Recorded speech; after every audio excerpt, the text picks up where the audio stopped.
બનાસકાંઠા જિલ્લાના ડીસામાં નગરપાલિકા કચેરી આગળ જાગૃત નાગરિકનો અનોખો વિરોધ જોવા મળ્યો છે, જેમાં ખરાબ રસ્તાઓ, ગેરકાયદેસર મંજૂરી વગર બાંધકામ, સફાઈનો અભાવ, કતલખાનાઓ ચાલુ જેવા વિવિધ મુદ્દાઓના બેનર પકડીને વિરોધ કરતો જોવા મળ્યો છે, જેમાં નગરપાલિકાના અધિકારીઓ અને કર્મચારીઓના મુદ્દાઓને લઈને અનોખો વિરોધ નોંધાવ્યો છે, જેમાં ડીસા નાયબ કલેક્ટર નેહા પંચાલ સમક્ષ ડીસા શહેરના વિવિધ મુદ્દાઓને લઈને અધિકારીઓને ગધેડા ઉપર પરિભ્રમણ કરાવવા અરજદારે મંજૂરી માંગી હતી. જોકે 7 દિવસમાં નગરપાલિકા દ્વારા વિવિધ માંગણીઓને લઈને કાર્યવાહી નહીં કરવામાં આવે તો ગધેડાઓ નગરપાલિકામાં છૂટા મુકાશે, તો બીજી બાજુ જાગૃત નાગરિક દ્વારા ગધેડાઓના પાલન માટે અત્યારથી જ નગરપાલિકા આગળ ઘાસચારાની વ્યવસ્થા કરવામાં આવી છે. ડીસામાં ગેરકાયદેસર બાંધકામો, દબાણો, રસ્તાની ખરાબ પરિસ્થિતિ, ગંદકી, કતલખાનાઓ, રખડતા ઢોરોના પ્રશ્નો, આ બધા પ્રશ્નોમાં હાઈકોર્ટના હુકમો હોવા છતાં, ટીઆરપી ઝોન જેવી ઘટનાઓ બનેલી હોવા છતાં ડીસા નગરપાલિકા દ્વારા કોઈ કાર્યવાહી કરવામાં આવતી નથી.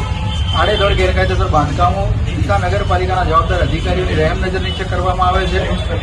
લોકો ખૂબ જ પરેશાન થઈ ગયા છે.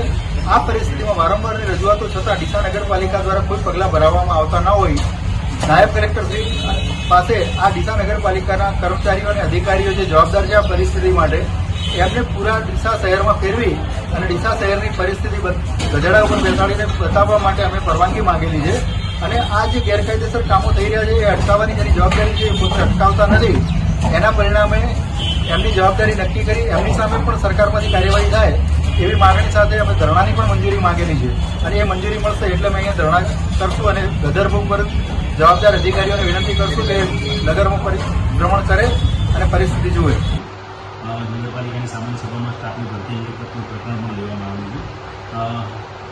આ ઉપરાંત નગરપાલિકાના કેટલાક સ્ટાફની સામે તેની ફરિયાદ હતી તેને લક્ષમાં લેવાના છીએ અને જરૂર જણાય તેવા કર્મચારીઓ સામે કાર્યવાહી પણ હાથ ધરીશું. આ ઉપરાંત શહેરના કેટલાક પ્રશ્નો બાબતે પણ એમની રજૂઆત હતી. નગરપાલિકા દ્વારા એ પરત્વે કાર્યવાહી કરવામાં આવે છે, પરંતુ તેમાં અન્ય લાઇન ડિપાર્ટમેન્ટ, અન્ય ડિપાર્ટમેન્ટોનું પણ સંકલન ખૂબ જરૂરી હોય છે.